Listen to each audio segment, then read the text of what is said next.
좋고 어쩌고 좋고 먼저는 기도를 해야 돼요. 여러분 옛날에 보면은 공부 못하는 아이들은요 준비하는데 시간이 나가.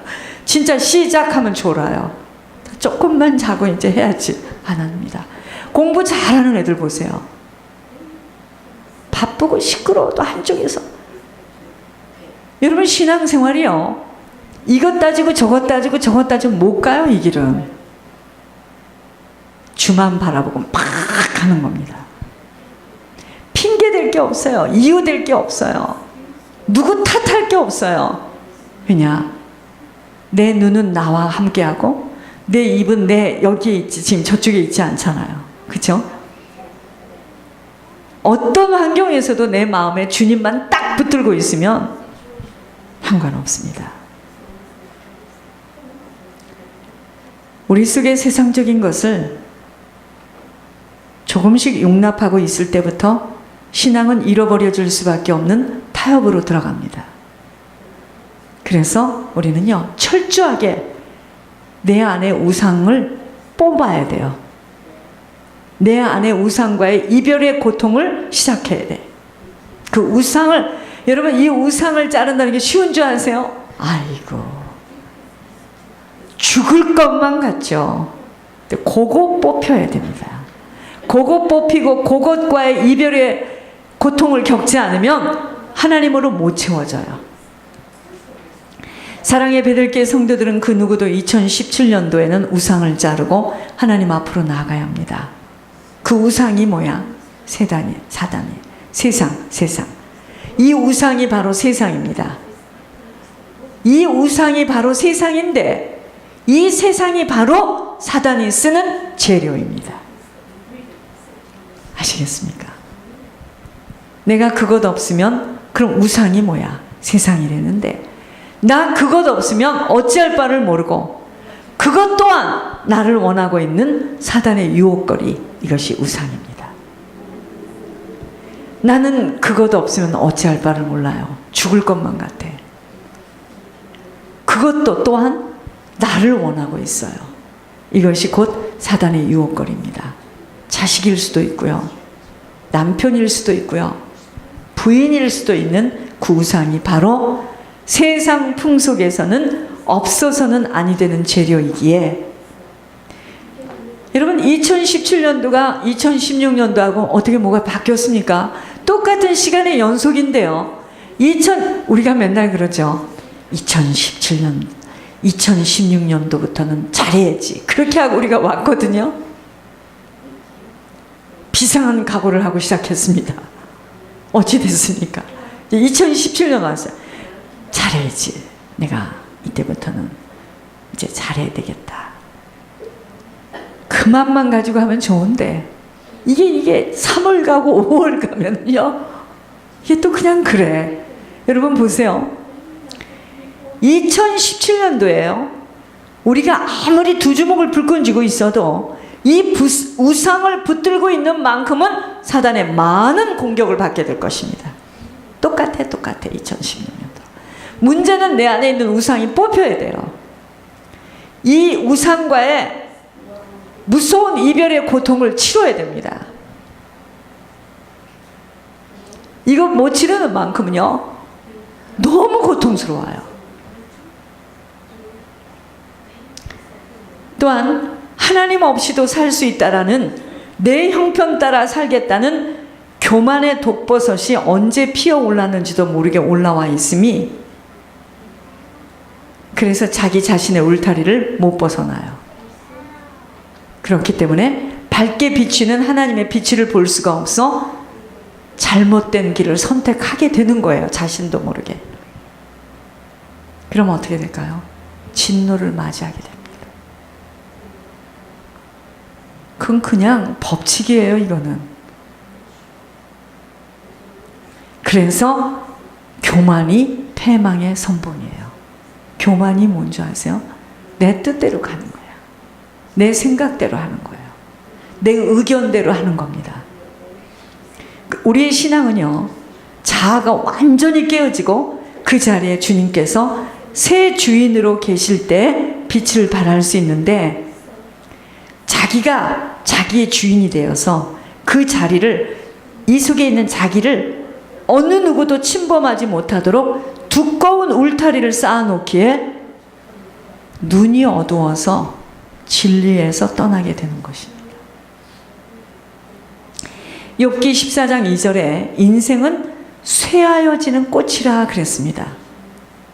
시편 90편 5절에는요, 잠깐 잠만 자는 것이 인생이라고 했습니다. 그렇게 인생이 짧다 이 말이에요. 야고보서 4장 14절에는 아침에 있다가 금방 사라질 안개와 같다고 말씀하셨습니다.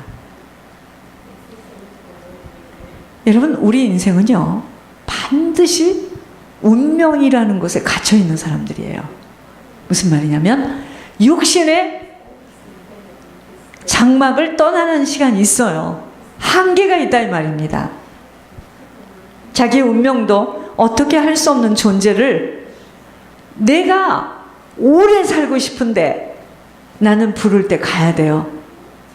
내 마음대로 그곳을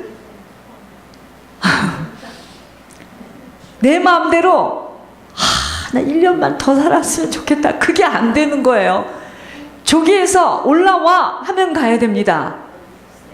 내 운명도 내가 어떻게 할 수 없는 그런 나인데 무슨 나를 의지합니까? 그래, 나는 의지하지 않는다 쳐요. 그럼 사람이라면 누구나 그런 하나님이 그에게 주신 그 시간이 있는데 그 사람이 나를 도와주기로 분명히 약속했는데 오늘 그냥 갔어요. 어떻게 내가 그 사람을 의지합니까? 그래서 인생 의지하지 말라는 거예요. 특히 효자 효녀를 두신 부모님들이요, 난 우리 집에 그런 사람이 없으니까. 여러분, 그들이 하는 말을 들어보면 달콤하다 못해서, 장모님 참 아이스크림 좋아하시더. 어느 때 한번 내가 얻어먹어보면 이래서 좋아하는구나. 아이스크림 같아요. 그들이 하는 말은. 착각하지 마시옵소서. 여러분들이 의지하고 바랄 자는 그들이 아닙니다. 절대 그런 일은 없어요. 세상에 어리석은 사람이 자식 의지하는 거예요.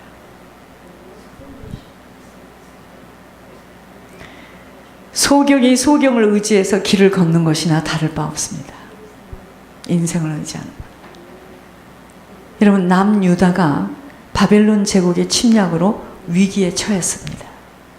이때 많은 사람들은 애굽에다가 구원을 요청하자고 했을 뿐만 아니라 애굽으로 피난을 가버리는 거예요. 그러나 에레미야 선지자는요, 그들에게 지푸라기 같은 애굽을 의지하지 말라고 경고했습니다. 에레미야 42장 17절에 무릇 애굽으로 들어가서 거기에 머물러 살기로 고집하는 모든 사람은 이와 같이 되리니. 자, 어떻게 된대요? 칼과 기근과 전염병에 죽을 것인즉 내가 그들에게 내리는 재난을 벗어나서 남을 자 없으리라. 그래서 우리 보고 세상 바라보지 말고 내가 왔던 길을 자꾸 바라보지 말라는 거예요. 누구도 의지하지 말라는 겁니다. 주님이. 주님만 의지하라는 거예요. 이스라엘 백성들이요, 애굽을 의지하지 않고 하나님께로 돌아와 회개했다면 그토록 비참하게 바벨론의 칼에 망하지 않았을 것입니다. 이번에 왜 돌아갔어요?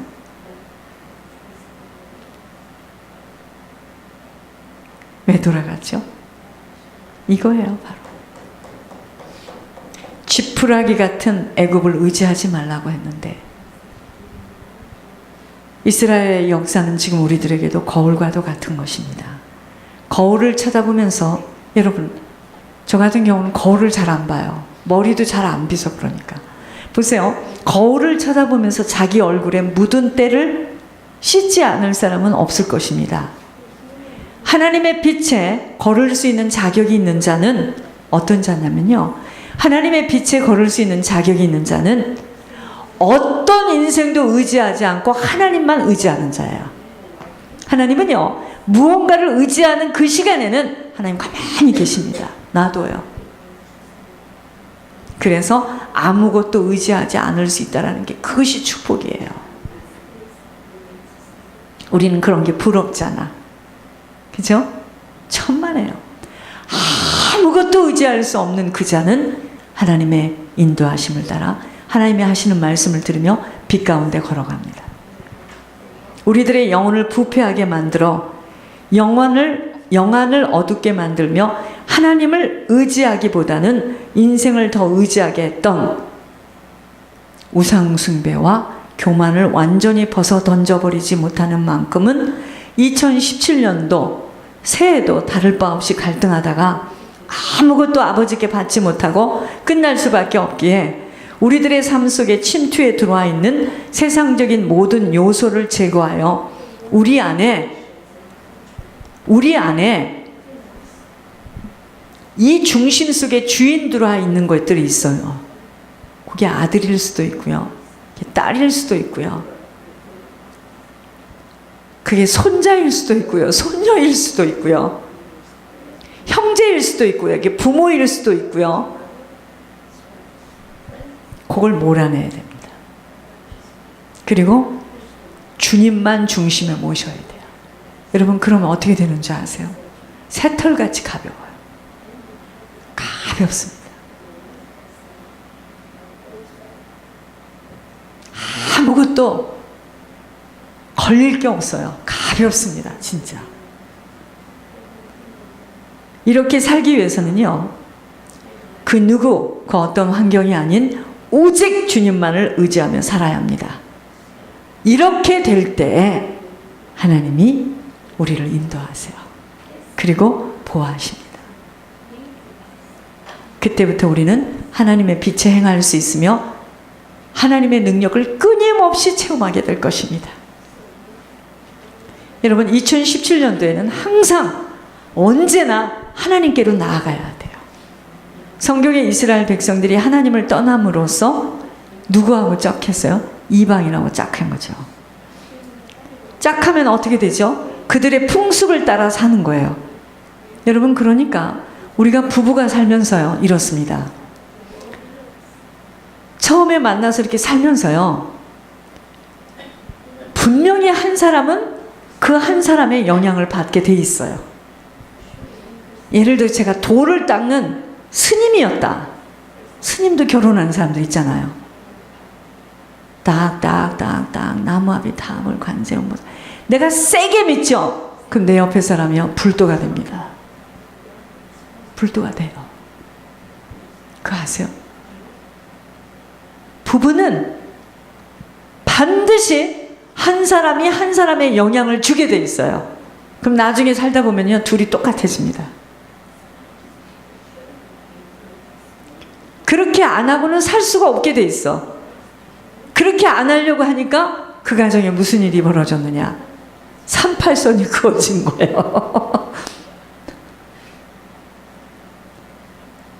분명히 집 안에 들어와 있는데 건너방에 사는 청각 아저씨처럼 38선이 그어지는 거 아무도 이해 못합니다. 살 수가 없는 거야. 이거는 알려드릴게요. 성주인 잘 알아들어야 돼. 이게 북한에서 오지 않았는데 38선이 그어졌어. 나라가 틀려서 못 살아요. 살 수가 없습니다. 하나는 하늘의 나라, 하나는 땅의 나라, 하나는 하나님 나라, 하나는 사단의 나라. 살 수가 없어요. 그러니까 그 나라가 틀리니까 전쟁 나겠어, 안 나겠어요? 나지. 그러니까 폭탄 떨어지죠. 근데 이것만 모르고 남자애들은 이것만 봐. 그렇게 하고 결혼 안 하면 목을 잘라 죽는데 나 그런 애는 빨리 죽는 게 낫습니다. 어차피 죽을 거니까. 여러분, 속이 중요한데 애들이 안 보여요. 그게요.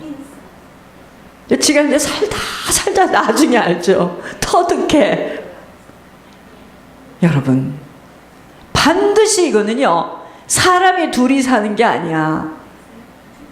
여러분, 이렇게 사람이 결혼해서 신랑 신부 인사하면 여러분 그날과 같이만 살면 문제가 없습니다. 자, 그때부터 무슨 일이 벌어지느냐면 나라가 결정돼. 자, 그러면 어떤 사람들이 잘 사느냐 가르쳐 드릴게요. 나라가 같을 때 잘 살아요. 땅의 나라든 하늘의 나라든 나라가 같으면 통일이 돼서 너무 화평이야. 평화로다. 나라가 같으면 끝납니다. 그러니까 사단의 나라의 아이들은요 잘 살아요. 착착 탁구 치듯이 잘 삽니다. 사단의 나라니까.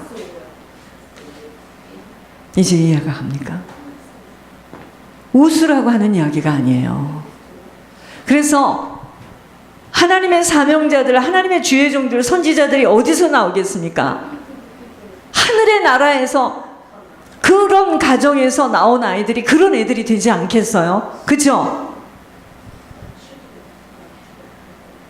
결혼은 나라와의 만남이에요. 어떤 나라냐는 거야. 이게요, 이 나라와의 싸움을 일평생 하다 끝내고 가는 경우가 너무 많습니다. 그런데 나라가 같으면 싸움도 안 해. 무슨 싸움을 합니까? 얼마나 잘 맞춰서 사는데 알뜰살뜰 잘 삽니다. 포장하면서. 우리들 역시 하나님의 품을 떠나면 믿지 않는 자들과 멍해를 같이 하게 되며 그들의 풍습을 따라 살게 됩니다. 심지어 하나님의 품을 완전히 떠나지 않았을지라도 하나님과 세상 사이에 양다리를 걸치고 있는, 하나님을 믿고 있다고 고백하는 사람들 역시 세상의 풍습을 더 좋아하는 것을 이번에 확인하면서 하나님은 계속 말씀하고 계십니다. 속히 돌아오라고. 여러분, 제가 이분하고 사는데 이분하고 진짜 나라가 맞지 않아요. 미치겠는 거예요. 나 뛰쳐나갑니다. 못 살아요. 그런데 내가 이 사람이 좋다라는 것은 무슨 이야기죠? 내가 이 사람하고 나라가 똑같은 거예요.